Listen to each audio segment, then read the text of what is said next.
Makan siang lauknya ikan patin. Ahoy, cakep. Cakep dong. Cakep. Makanan penutupnya jus kuini. Cakep. Cakep ya. Kita hadir di Ngerepotin. Selamat menyimak diskusi ini. Seru banget depan. Warga Medan, warga kerepotan. Oke. Din katanya, saya mau cerita, ayo kita ke situ aja ke kafe. Di kafe ngobrol, di kafe udah mesen kayak gini, main gadget, aku bayar, aku tinggal. Ya ampun. Kan mau cerita katanya, tapi kalau main gadget untuk apa? Iya, benar-benar. Kalau kita tanamkan kejujuran sejak dini, itu sampai juga dia tua, insya Allah jujur. Oke. Nah mungkin, tapi itu harus di dalam keluarga kalau saya. Tanggung jawab itu penting, Bu.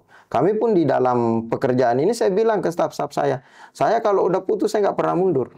Itu karena itu begitu, dan saya ke tim saya itu saya bertanggung jawab semua. Saya bilang ke mereka, saya kalau ada apa-apa saya bertanggung jawab sampai di leher saya. Nggak pernah saya mau lepas ke kalian bahwa misalnya saya, kamu yang salah, ini nggak bisa begitu. Saya yang salah kalau ada apa-apa begitu. Saya berharap ke depannya bahwa mutu pendidikan Provinsi Sumatera Utara ini semakin meningkat. Kalau tidak bisa mengalahkan misalnya Jogja, Jawa Tengah, minimal nempel di bawahnya. Ngebahas ringan, profil tokoh inspiratif, Ngerepotin. Assalamualaikum. Halo semuanya, welcome back to Ngerepotin, podcast inspiratif anak Medan bareng Alia Amanda Anwar. Kalian pernah dengar nggak sih tentang Balai Penjaminan Mutu Pendidikan yang ada di Provinsi Sumatera Utara? Mungkin nggak banyak ya dari kita yang tahu. Nah, hari ini bakal kita bahas di sini. Dengan siapa? Tunggu dulu, sabar. Tapi sebelumnya ini seperti biasa ya, kalian pasti udah hafal Alia mau ngomong apa? Yes, mau ngajakin kalian buat subscribe channel ini, kalian tekan tombol loncengnya. Terus habis itu kalian tonton semua video-video podcast Ngerepotin ataupun Ngerepotin kemana-mana. Ini buat yang udah subscribe, Alia ucapin terima kasih banyak. Semoga habis nonton video ini ada berita baik ya buat kalian. Amin. Nah, ini buat ngobrolin tentang BPMP tadi, ini langsung aja loh kami datangkan Kepala Balai Penjaminan Mutu Pendidikan Provinsi Sumatera Utara. Ada Bapak Tajudin Idris, SSI MT. Halo Bapak. Halo, Assalamualaikum warahmatullahi wabarakatuh. Selamat siang. Selamat siang Bapak. Kita semua Alhamdulillah. Alhamdulillah. Bapak apa kabar? Alhamdulillah kabar baik. Ya biasa. Di tengah-tengah kesibukan, sempatkan mampir di Ngerepotin. Happy. Warga Medan, warga kerepotan. Yoi. Bapak selamat datang di Ngerepotin. Ya, makasih udah diundang. Yes, terima kasih banyak Bapak untuk waktunya. Pak, ini kita mau ngobrolin tentang Balai Penjaminan Mutu Pendidikan. Alia tuh dulu pernah dengar ya Pak ya, selewat-selewat aja, tapi kan nggak detail gitu. Ini hari ini di hadapan Bapak sebagai Kepala BPMP, boleh dong Bapak jelasin ke Alia dan ke warga-warga kerepotan, apa sih Pak BPMP itu dan tugasnya ngapain aja? Jadi baik, sekali lagi Assalamualaikum warahmatullahi wabarakatuh. Selamat siang, salam sejahtera buat kita semua. Puji syukur kehadirat Allah Subhanahu wa taala, Tuhan Yang Maha Esa, kita semua diberi kesehatan, kekuatan, keselamatan, bisa hadir di Ngerepotin siang ini. Makan siang lauknya ikan patin. Ahoy, cakep. Cakep dong. Cakep. Makanan penutupnya jus kuini. Cakep. Cakep ya. Kita hadir di Ngerepotin. Selamat menyimak diskusi ini. Seru banget depan. Warga Medan, warga kerepotan. Oke. Keren banget kok. Nah, jadi BPMP ini, Balai Penjaminan Mutu Pendidikan Provinsi Sumatera Utara, itu salah satu eselon 3 di Kementerian Pendidikan Dasar dan Menengah, di bawah Direktorat Jenderal Pendidikan Anak Usia Dini, Pendidikan Dasar dan Pendidikan Menengah. Sesuai dengan Permendikbud 11 tahun 2022, bahwasanya struktur organisasi dan tata kerja yang merujuk pada regulasi tersebut, BPMP ini adalah eselon 3 Kemendikdasmen yang ada di semua provinsi di seluruh Indonesia. Ada 5 balai besarnya di Sumatera Barat, Jawa Tengah, Jawa Timur, dan Sulawesi Selatan. Sumatera Utara kebagian eselon 3-nya. Oke. Nah, apa yang dikerjakan di BPMP ini, tugas dan tanggung jawabnya adalah bagaimana memetakan penjaminan mutu pendidikan. Jadi penjaminan mutu pendidikan mulai dari pemetaan, pengembangan model, kemudian implementasi kegiatan, supervisi advokasi, sampai dengan pemantauan dan evaluasi, serta memberikan kira-kira kalau diperlukan itu rekomendasi kepada pimpinan. Oke. Nah, coveragenya secara kewilayahan itu sesumut 33 kabupaten, satu provinsi. 33 kabupaten kota, satu provinsi. Oke. Mulai dari jenjang PAUD yang paling bawah sampai SD, SMP, SMA, SMK, SLB. SMP ke bawah itu memang secara kewenangan itu ada di bawah kabupaten kota.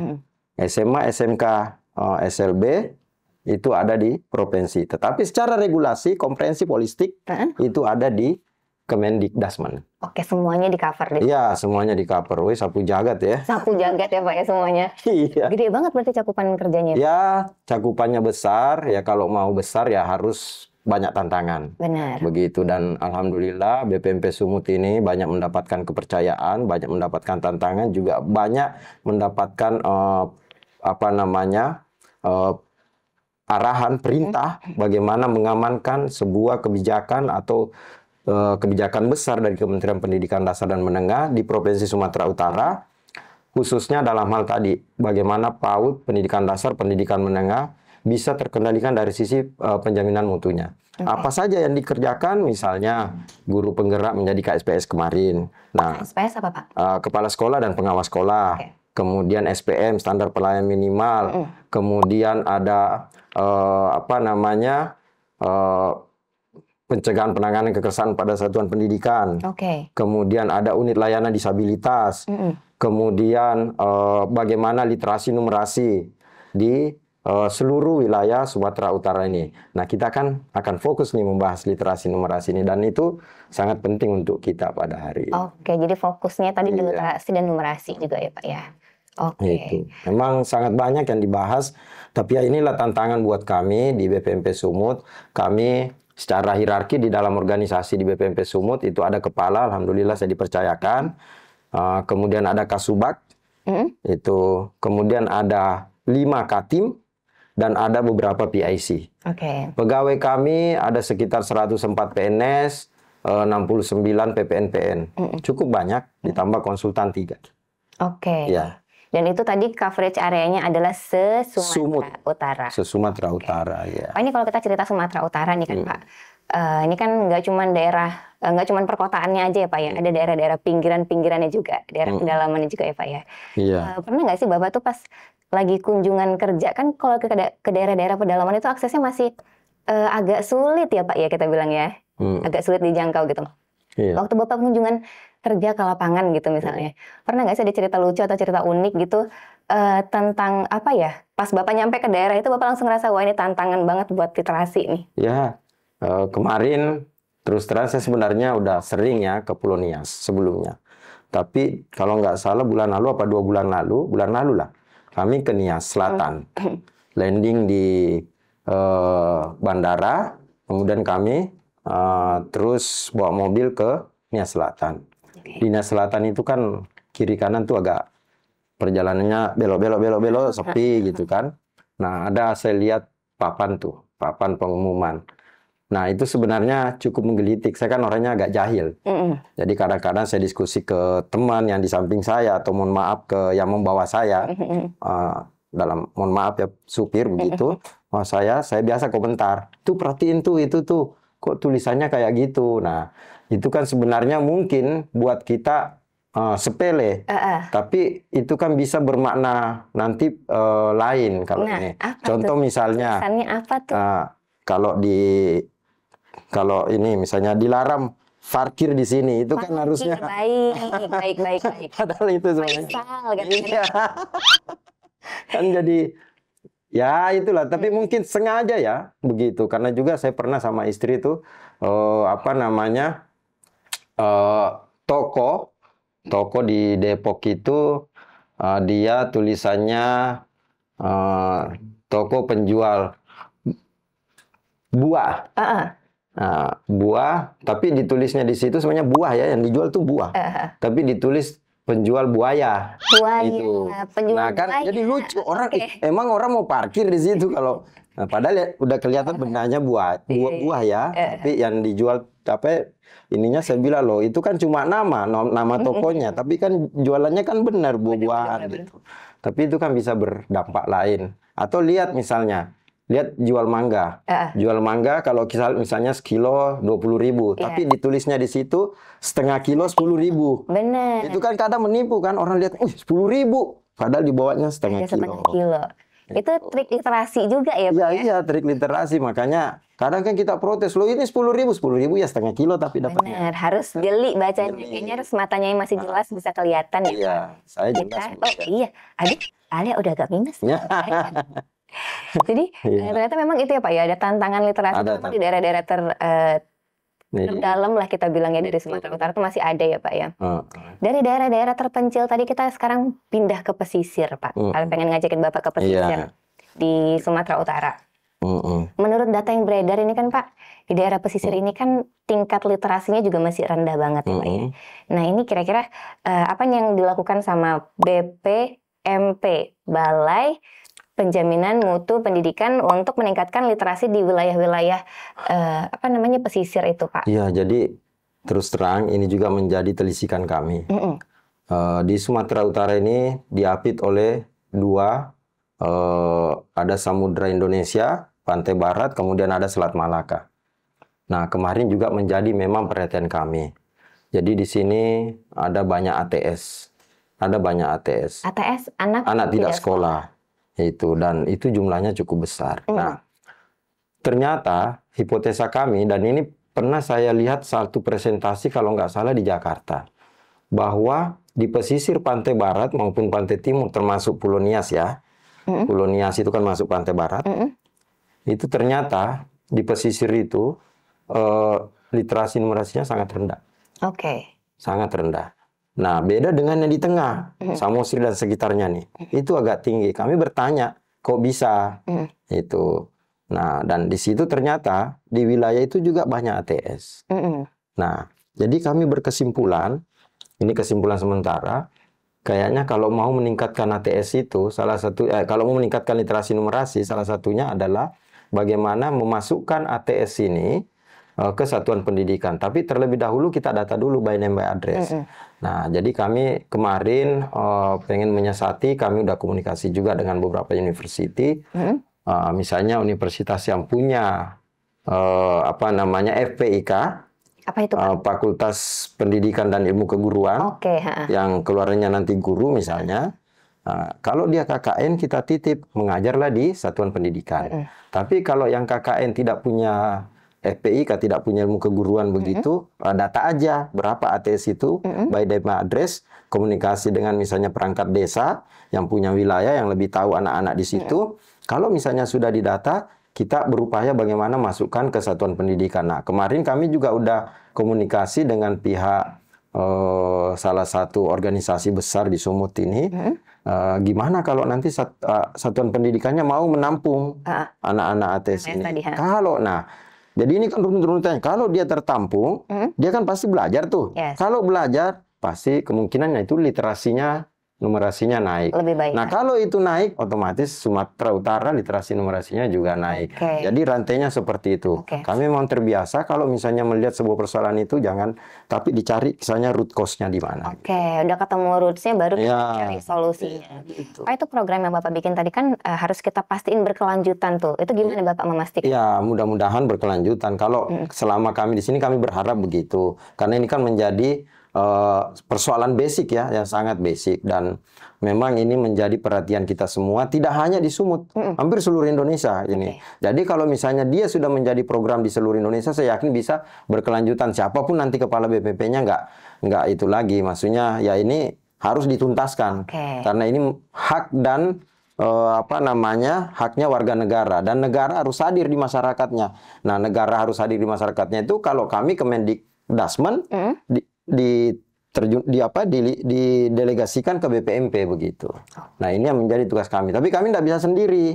Nah, itu makanya kami harus kolaborasi. Kolaborasi ini dengan berbagai pihak. Misalnya dengan Dinas Pendidikan, Kementerian Dalam Negeri yang ngurusin desa, kemudian Kementerian Kesehatan yang ngurusin disabilitas, kemudian Kementerian Agama yang ngurusin. Karena mungkin ada juga ATS itu. Kenapa dia ATS? Dia nggak masuk sekolah. Nah, mungkin karena dia tidak tercatat. Dia padahal sekolah mungkin di pesantren.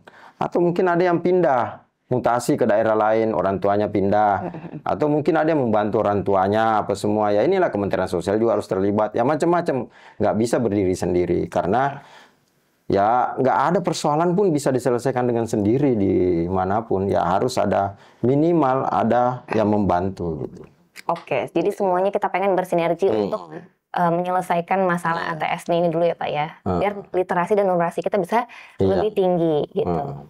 Pak, tapi kalau kita cerita tentang literasi di hari ini ya Pak, itu kan nggak cuma soal membaca dan menulis aja gitu, tapi ini juga tentang gimana kita memahami informasi, gimana kita berpikir kritis, gimana kita bersikap kritis sama informasi yang ada gitu kan Pak.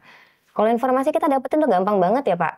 Kayak dari handphone, dari internet semuanya udah ketemu nih informasi yang kita cari gitu. Nah, permasalahan kita sekarang kan menyaring informasi yang kita dapetin karena belum tentu semuanya benar gitu kan Pak.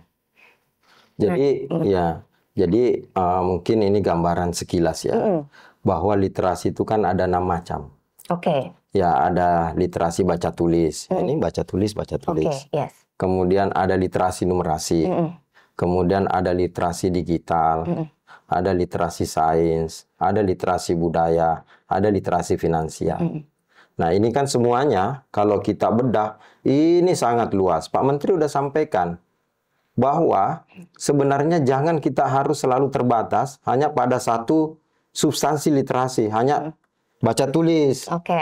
Sebenarnya kita ini kan ketika memandang alam saja, itu sudah banyak pengetahuan. Jadi ini kan literasi ini kan kata dasarnya literatus. Awalnya dari literatus. Literatus ini itu bagaimana orang belajar.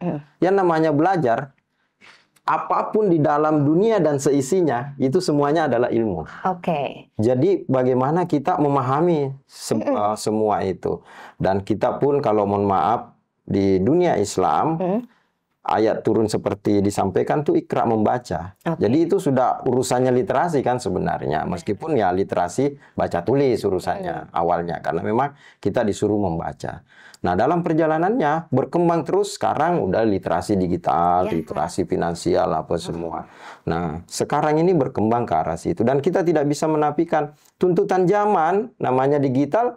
Ya harus kita ikuti, harus kita adaptasi, tapi jangan pula kita terlena. Nah itu kan jadi tantangan juga buat kita kan Pak. Iya betul. Karena informasi ini beredar luas banget, dan kita tuh harus punya kemampuan untuk menyaring itu gitu. Iya. Gimana Bapak ngeliat tantangan ini? Iya, jadi tantangannya terutama pada anak-anak kita ya. Terus terang kita juga nggak bisa pungkiri, tuntutan zaman sekarang anak-anak itu seperti kemarin ketika COVID, face to face is impossible.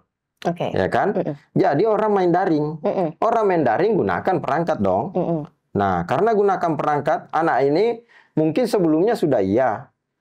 Tapi setelah itu juga banyak yang menggunakan akhirnya. Oh, ternyata kalau daring bisa dong. Apalagi kita di kuliah misalnya. Kuliah dosennya di Amerika, kita tetap bisa belajar di sini. Dimanapun namanya tanpa jarak, tanpa ruang, tanpa waktu kan. Tidak terbatas di mana-mana gitu. Nah, di satu sisi positifnya itu. Tapi pada sisi lain, ini kalau kita tidak batasi, 80.000 anak terkena dampak dari judi online. Nah. Itu salah satu. Belum, mohon maaf, saya nggak masuk konteks yang lain, yang negatif-negatif. Tapi itu dampak dari digital. Terutama penggunaan gadget misalnya. Atau penggunaan laptop yang berjaringan tanpa batas. Jadi oleh karena itu, peran orang tua, peran guru, itu harus bisa men-screening.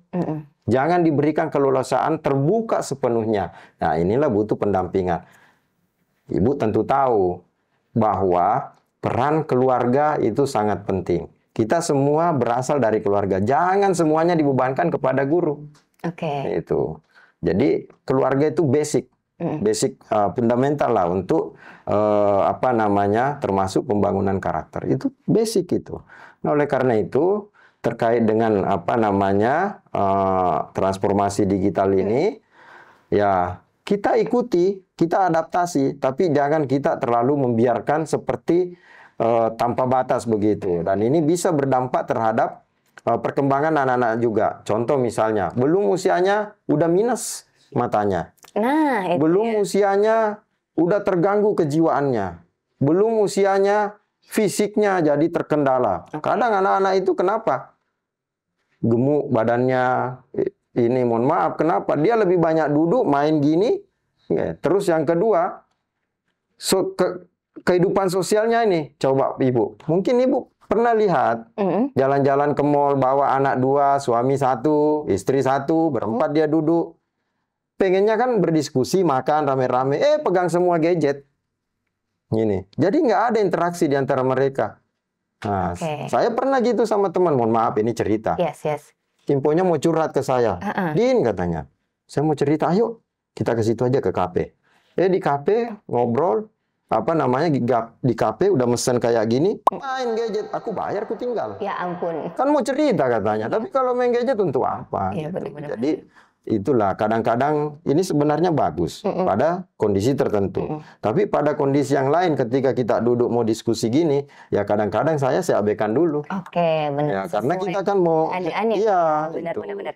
Termasuk anak-anak juga harus kita batasi ruang ada kendali lah, ruang kendali itu pemanfaatan penggunaannya. Pak, tadi kalau kita balik lagi dikit ke soal tantangan kita di untuk menyaring informasi di dunia digital ini ya Pak ya. Itu tuh Bapak ngeliat tantangan ini gimana tuh dalam membangun budaya literasi kita yang lebih kuat lagi Pak? Kalau misalnya digital ini bagus. Sekarang kan ada kita digital book, e-book, apa semua itu kan bagus. Sebenarnya jadi orang nggak perlu bawa kantong segede ini, bawa buku, cuma bawa satu gadget udah bisa kan? Positifnya itu. Tapi pada sisi lain ini juga kadang-kadang ya saya nggak tahu ya. Akhirnya Ibu udah tahu, toko buku Gunung Agung tutup. Yes. Sekarang surat-surat kabar, Opla turun. Dulu, saya sebut merek nggak apa-apa ya. Ini dulu atau enggak? Dulu ada satu koran nasional, itu tebal. Kami langganan di rumah. Sekarang kalau saya beli udah tipis. Benar. Halamannya terkurangi banyak, karena sudah bergeser ke digital semua. Iya. Bagusnya ya kita bisa baca di mana saja, nggak perlu basah pun, nggak takut basah, nggak takut lecek, cukup ini bisa kita baca. Tapi ya ada additional cost lah di situ. Yang kedua, kadang-kadang yang bagusnya lagi kita bisa akses, udah kelewat 5 hari, 6 hari, buka lagi bisa, karena dia tersimpan kan. Kalau koran kan kadang-kadang nggak bisa kita, udah jadi bungkus kaca. Iya, udah buat irisin minyak kerupuk. Betul, ya, atau untuk patron kain baju udah dibuat. Benar. Udah digunting. Berarti kalau misalnya penggunaan ini tadi kok tantangan itu kan Pak, selagi kita ngambil dari source yang benar, kita nggak usah khawatir kita dapat informasi yang nggak benar ya Pak ya. Iya, dan kita juga bersyukur sekarang bahwa ini kan sangat terbuka. Positifnya, informasi itu sangat banyak. Kita bisa akses di mana. Saya terus terang bersyukur juga dengan situasi sekarang. Kalau dulu kami dapat jurnal harus ke perpustakaan. Dan itu literatur kita banyak kan hanya buku. Kalau sekarang jurnal kita bisa akses seluruh dunia. Oke, dari mana aja bisa. Dari mana aja bisa. Dan saya, misalnya saya ke USU nih. Ke USU saya akses tuh jurnal banyak. Murah lagi. Itu. Kalau dulu kan kita beli apa semua, sekarang alhamdulillah ya ini berkat keterbukaan informasi dan akses digital yang sebegitu luasnya. Lebih positifnya ya lebih Pak, positifnya. Iya. Karena gini, kalau kita melihat sesuatu itu jangan kita selalu bawa pikiran kita ke negatif, nggak maju-maju kita. Benar. Setengah gelas ini, Bapak Ibu setengah gelas isinya air ya. Kalau bisa yang kita ceritain itu setengah isinya, jangan setengah kosongnya. Itu kalau saya. Jadi makanya Bapak lebih pengen ngelihatnya dari sisi yang positif. Sisi positifnya. Ibu juga pasti ada negatifnya, tapi saya nggak mau bahas aja. Jangan sih. Iya, positifnya aja. Di belakang kita bahas. Iya. Ini ngomong-ngomong soal internet ya Pak ya, dan informasi yang beredar ini biar warga Medan, warga Kerepotan tetap dapat informasi yang akurat tentang apapun yang terjadi di Indonesia, di Kota Medan, kalian boleh banget follow sosial medianya Ngereportin. Nanti dia bakal turun-turun kayak bubble-bubble gitu ke bawah ya, kan editor kita canggih banget, pokoknya ntar dia buatin, ada di situ. Oke, follow sosial medianya kita dan follow juga sosial medianya BPMP Sumatera Utara ya Pak ya? BPMP Prof Sumut. Instagram, wah harus diakses loh. Beritanya bagus-bagus, banyak macam ragam bisa diakses. Kemudian itu selalu up to date. Every day is for contents. Mantap banget. Follow sosial medianya BPMP. Prof Sumut. Prof Su. Oke Pak, kalau kita cerita tadi tentang literasi ya Pak ya. Ini Ale pengen mengkaitkannya ke karakter. Iya. Jadi kalau literasi ini kan kayaknya kaitannya deket banget ya sama pembentukan karakter ya Pak ya. Ini gimana nih Bapak ngelihat hubungan antara literasi dan kemampuan siswa membangun karakter Pak? Ya, jadi gini. Karakter itu kan juga ada macam-macam.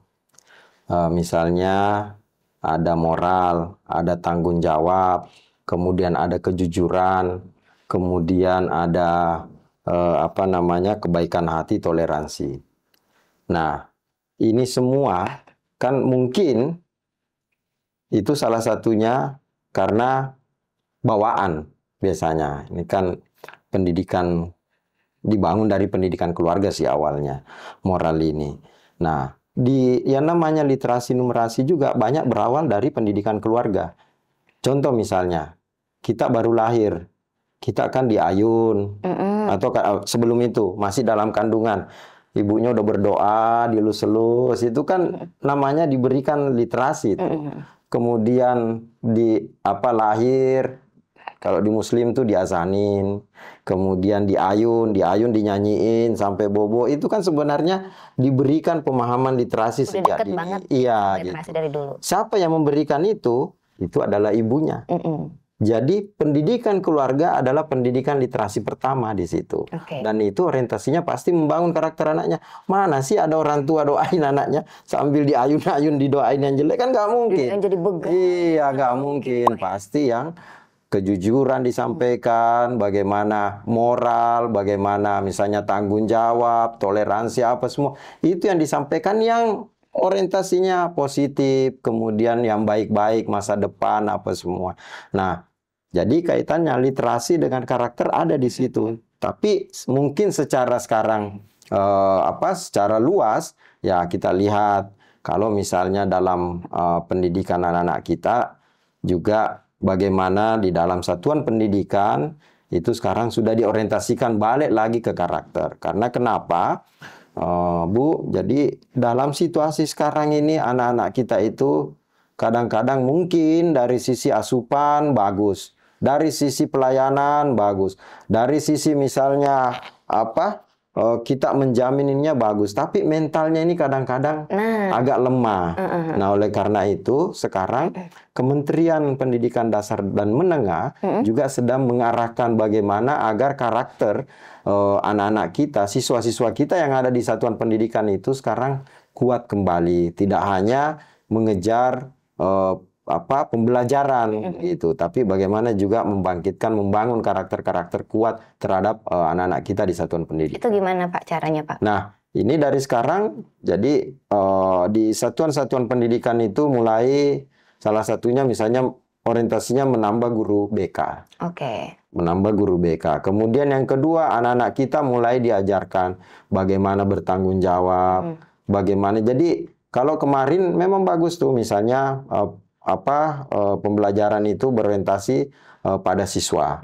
Nah, itu juga bagus. Tapi ditambah lagi sekarang kepada anak-anak tidak hanya belajar bagaimana memahami literasi numerasi, tapi juga bagaimana bertanggung jawab pada setiap persoalan. Jadi anak-anak itu diberikan misalnya kayak tadi pagi Pak Menteri masuk ke dalam ruang kelas, anak-anak ini lagi belajar.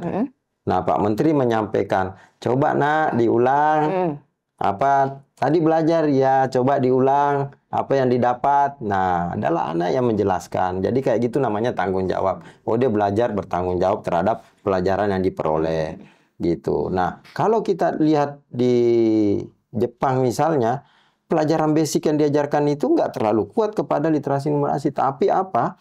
Pendidikan karakter. Itu yang di Contoh misalnya, menyeberang di tempat penyeberangan, sampah dibuang di tempat sampah. Kalau habis duduk kayak gini, masukin tempatnya. Habis makan nampannya dibalikin, dipisah sendok, garpu, piring, dimasukin. Setiap hari membungkuk, ketemu orang yang dewasa, menghargai maksudnya tuh. Itu. Jadi itulah pendidikan karakter. Nah, sekarang mungkin ke depan akan diarahkan lagi lebih kuat ke hal-hal seperti itu supaya anak-anak kita ini juga karakternya makin kuat. Jangan guru ada di sini, orang tua ada di sini lewat gitu aja, apalagi merokok ini nih kayak ini. Aduh, ampun ya. Tapi ini pertanyaannya, membangun karakter ke anak-anak itu Iya. mudah atau sulit sih, Pak? Sebenarnya tidak mudah, tidak sulit. Tidak mudah, Ini tidak sulit. ini kembali ke diri kita. Contoh misalnya yang saya Pak, bentar bilang, dulu. Kalau sulitnya itu kira-kira range-nya berapa kalau 1 sampai 10, Pak? ya nggak ada range ya. Nggak Kalau ada. saya sih iya. 10 paling sulit gitu, Pak. Kalau paling sulit, saya sih bilang 10. ya kalau tadi ada karakter misalnya kejujuran, toleransi apa semua, ya mungkin yang agak berat buat saya loh ya, jujur itu sebenarnya. Kejujuran. Oke. Iya, agak yang berat jujur. Ah. Tapi ini balik lagi ke pembelajaran basic. Saya nggak bisa ngasih range, tapi sebenarnya ini balik ke kita semua. Bahwa kalau anak-anak ini udah dibiasakan jujur dari awal, itu nanti terbawa. Apapun dia akan jujur, termasuk misalnya dalam memberikan penjelasan atau pendapat dia akan jujur. Kadang-kadang kan kita ini anak itu, jadi kenapa misalnya mohon maaf ketika ada pemeriksaan begitu, yang dipercaya itu kan omongan pertama dan anak-anak. Benar. Karena anak-anak ini nggak bisa bohong. Omongan pertama misalnya saya tanya, Bu, udah makan belum? Oh sudah, berarti benar tuh. Oke. Tapi kalau mikir dulu gini-gini, itu bisa ngeles. Oke, masih ada waktu buat Masih ada pikir. atau mau ngeles. Demikian pula anak-anak. Anak-anak itu biasanya langsung dia jawab jujur. Nah, kalau kita tanamkan kejujuran sejak dini, itu sampai juga dia tua, insya Allah jujur. Oke. Nah, mungkin, tapi itu harus di dalam keluarga kalau saya. Kalau saya harus awalnya di dalam keluarga. Karena kalau sudah kita percayakan ke lingkungan atau ini, itu kan kadang pengimbasan. Jadi kalau lingkungannya kuat, ini bisa mempengaruhi anak kita. Tapi kalau misalnya anak kita udah kuat di sini, ini kan tinggal kuat-kuatan mana nih? Mau lingkungan yang kuat atau mau keluarga yang kuat? Kalau saya lebih baik memilih keluarga yang kuat. Supaya pendidikan karakter di dalam keluarga, kejujuran, toleransi, kemudian moral, apa semua, itu harus kuat di dalam keluarga. Oke, berarti keluarga dulu ya, Pak? Iya. Oke. Terus terang kami, ya bukan ini ya, saya misalnya mohon maaf, dulu saya itu atasan saya Katolik. Namanya Pak Joko, saya sebut aja. Nah, Pak Joko ini itu Katolik. Ketika saya sebagai stafnya, pernah satu waktu kami dijemput di Pekanbaru, kemudian penjemput ini bilang, ayo Pak jalan, enggak tunggu anak saya. Padahal saya stafnya. Oke. Nah, ketika selesai acara, Pak Joko pulang duluan, saya disuruh lanjutkan. Kemudian setelah saya diantar balik ke bandara, Pak Jokonya udah terbang. Pak, mohon maaf saya tanya, benar Bapak anaknya Pak Joko? Oh bukan, secara garis darah nggak ada. Tapi kalau secara struktural saya anaknya, saya stafnya. Tapi kok dia kuat banget bilang anak? Oh iya, kami memang sangat dekat. Dari sekian banyak stafnya, saya yang paling dekat. Oke. Tapi Bapak perlu tahu, Pak Joko tuh Katolik loh. Aku Muslim. Tapi saya sangat respect. Kenapa? Dia tidak pernah mau melakukan pembicaraan agama yang tidak orientasinya positif. Oke. Apa bentuknya? Mohon maaf. Kami pernah dinas ke Sumba. Sumba Timur, Waingapu. Itu bulan puasa, Bu. Bulan puasa, di Sumba Timur itu mayoritas Kristen. Tapi pas puasa, dia bangunin, Din, bangun Din, sahur Din. Nah, Malah bapaknya yang dibangunin. Oke, itu Saya dibangunin, ya. Kemudian ketika siang, Pak, udah makan belum? Belum, ntar aku beliin ya. Nah, saya pergi beliin makanan, saya tungguin makan siang. Oke, itu toleransi. Toleransi, karena kami memang dari awal diajarkan. Kami dulu banyak teman-teman di SMP itu ada Katolik, ada Protestan, ada Buddha. Jadi di sekolah kami biasa gitu. Termasuk saya pernah di sini, saya udah tugas di Aceh.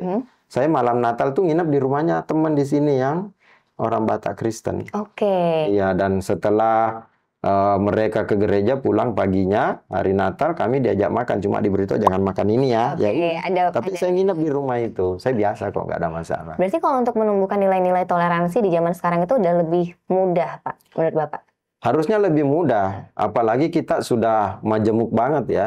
Cuma kadang-kadang memang isu ini ya kalau saya sih sempalan-sempalan anu lah. Tapi nggak usah masuk ke wilayah itu.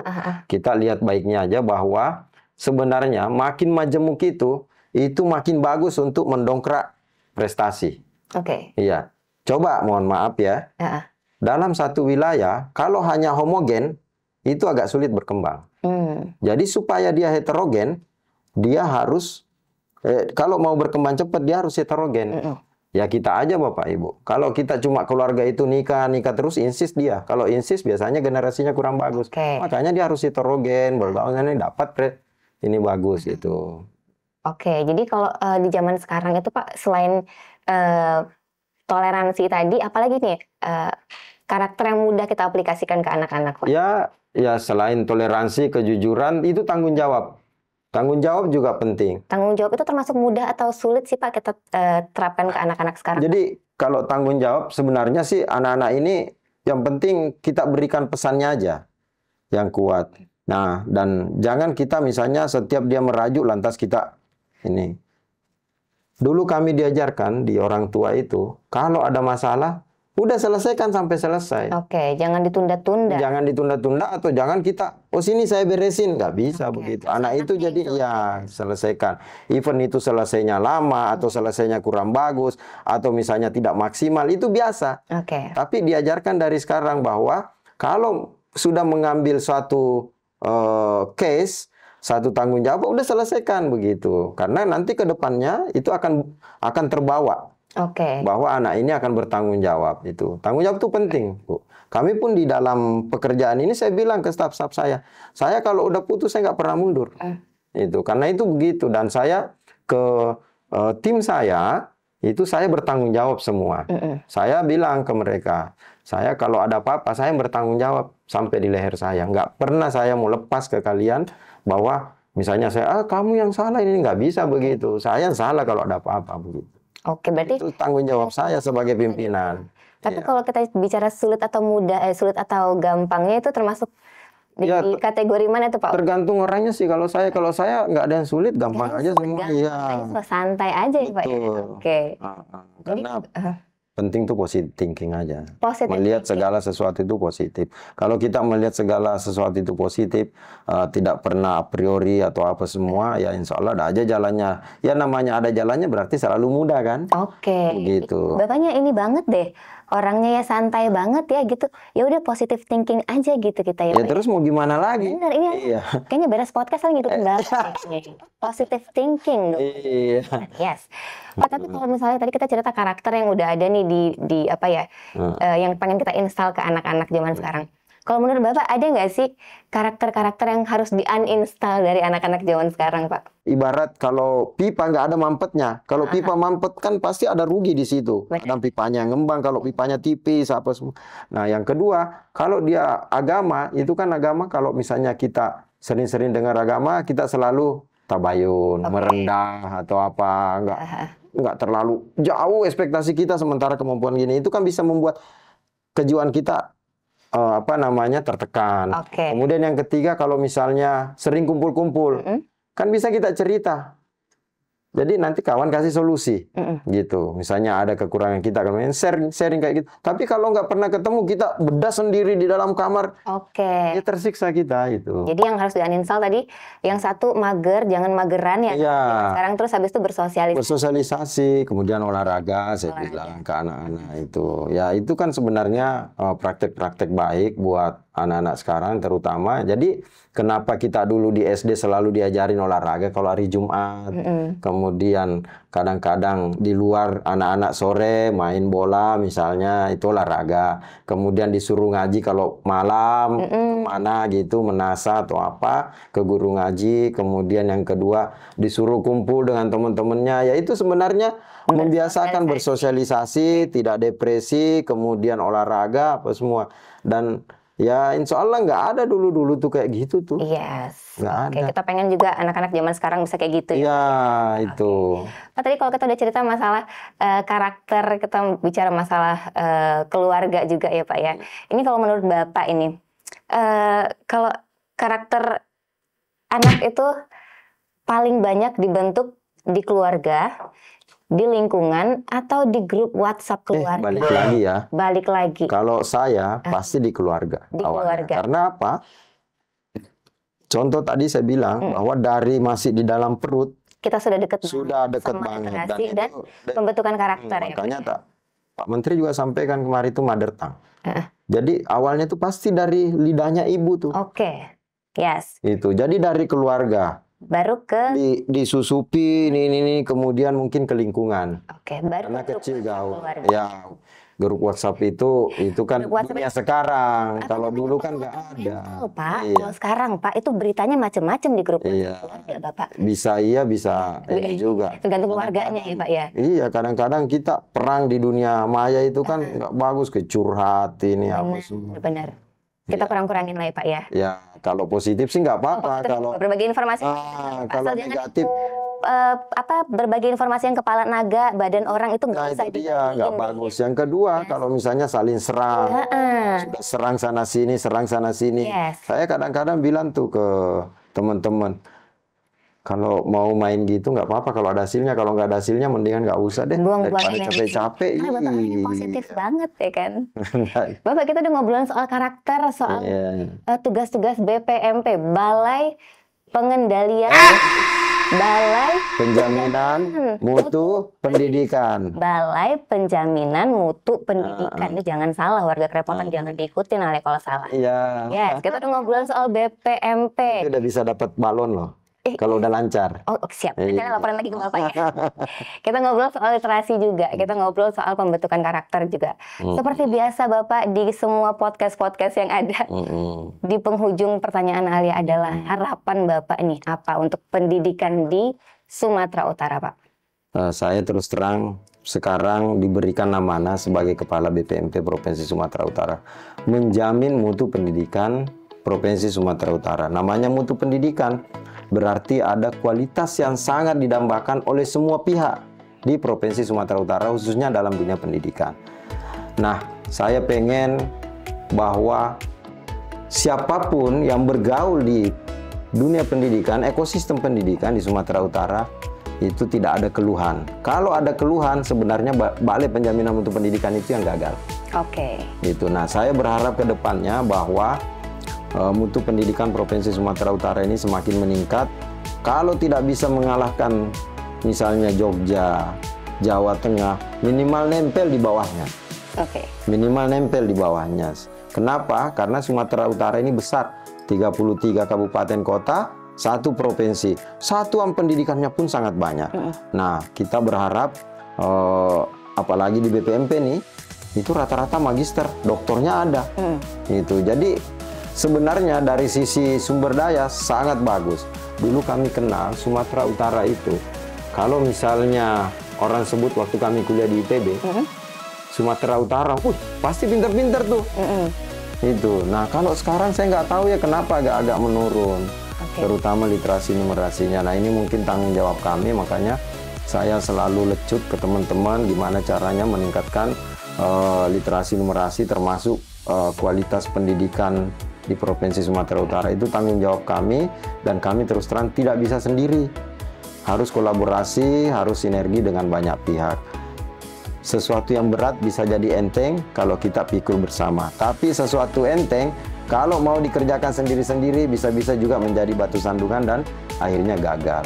Nah, oleh karena itu saya terus terang sangat say thanks lah kepada Ngerepotin yang selalu mengajak warga Medan menjadi warga kerepotan. Nah ini juga sih Pak, kita kan sebagai anak-anak muda di Kota Medan gitu, dengan wadah Ngerepotinnya kita ini, kita sudah ada di masyarakat juga ya Pak ya. Bapak punya program yang bagus banget. Apa nih saran Bapak buat kami, apa yang bisa kami bantu nih Pak untuk kemajuan pendidikan di Sumatera Utara Pak? Ya, kalau saya sebenarnya pengen pendidikan di Sumatera Utara ini, terutama di BPMP ya,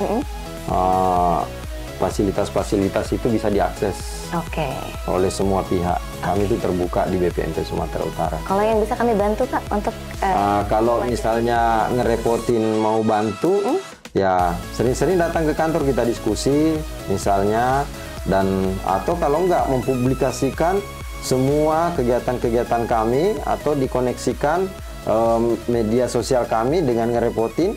Jadi saling menguatkan begitu.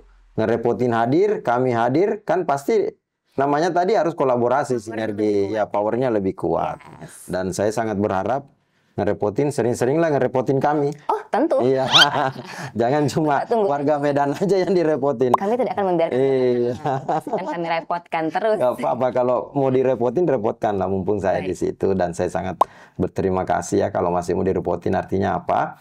Bahwa itu ada careness kepada kami, dan kami sangat terbuka untuk itu. Karena gini, BPMP ini kan BPMP salah satu yang besar di Indonesia. Nah, mungkin teman-teman tahu bahwa lokasinya di Jalan Bunga Raya 96 Asam Kumbang. Nah, kami itu ada slogan namanya Bangkit. Nah, Bangkit ini bermartabat, asertif, nyaman, gagasan, kolaboratif, kemudian inovatif, kemudian transformatif. Nah, terus kemudian kami juga punya komunitas belajar namanya Asam Kumbang, Kombel Asam Kumbang. Kemudian kami baru launching perpustakaan namanya perpustakaan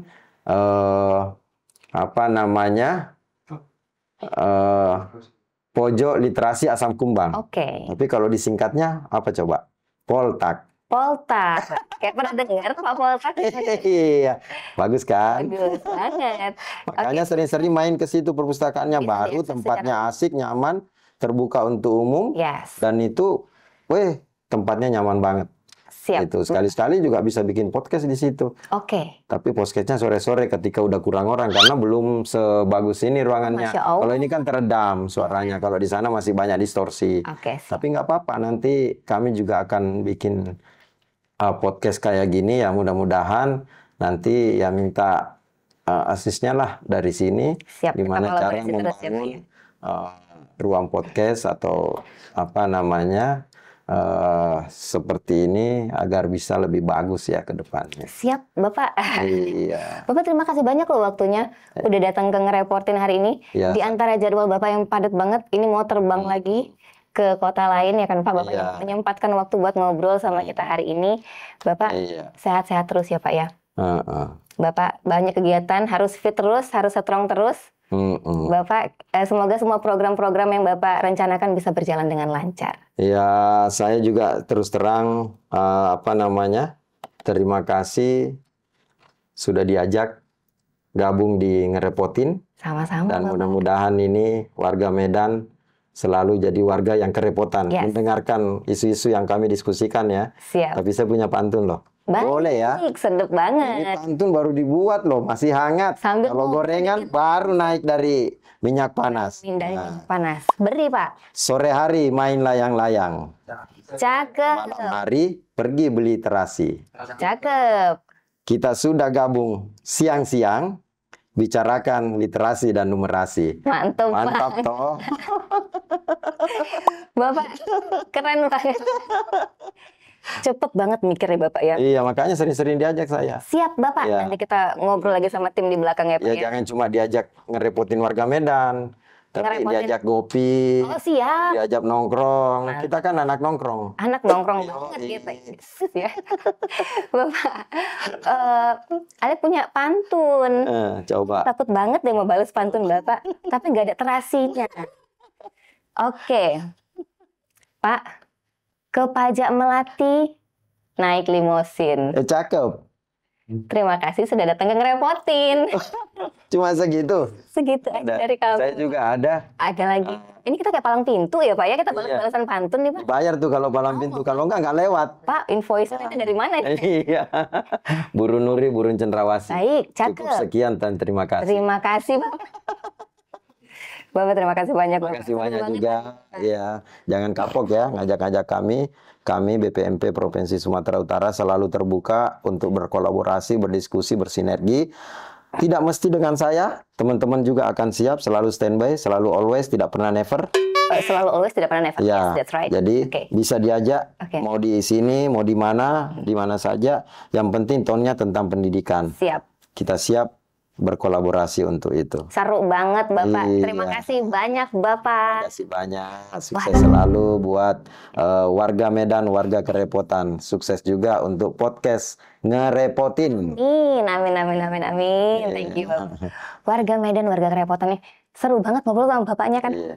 Positive thinking banget ya kan. Dan ini kita ngobrolin soal Balai Penjaminan Mutu Pendidikan Sumatera Utara. Udah clear banget ya. Nah ini buat kalian yang pengen membantu memajukan pendidikan di Indonesia, di Kota Medan khususnya, boleh banget kita nanti datang ke BPMP. Di sana ada pojok literasinya kayak Bapak bilang tadi, dan bisa diskusi juga dengan tim-tim yang ada di sana. Banyak buku loh. Banyak buku loh kata Bapak. Iya. Nah, buat kalian juga nih yang misalnya pengen nih ada siapa lagi tokoh inspiratif yang mau kita ajakin ngobrol ke Ngerepotin, boleh banget kalian tulis di kolom komentar. Kita ketemu lagi di Ngerepotin selanjutnya. Bye-bye. Bye. Ngerepotin. Ngebahas ringan profil tokoh inspiratif.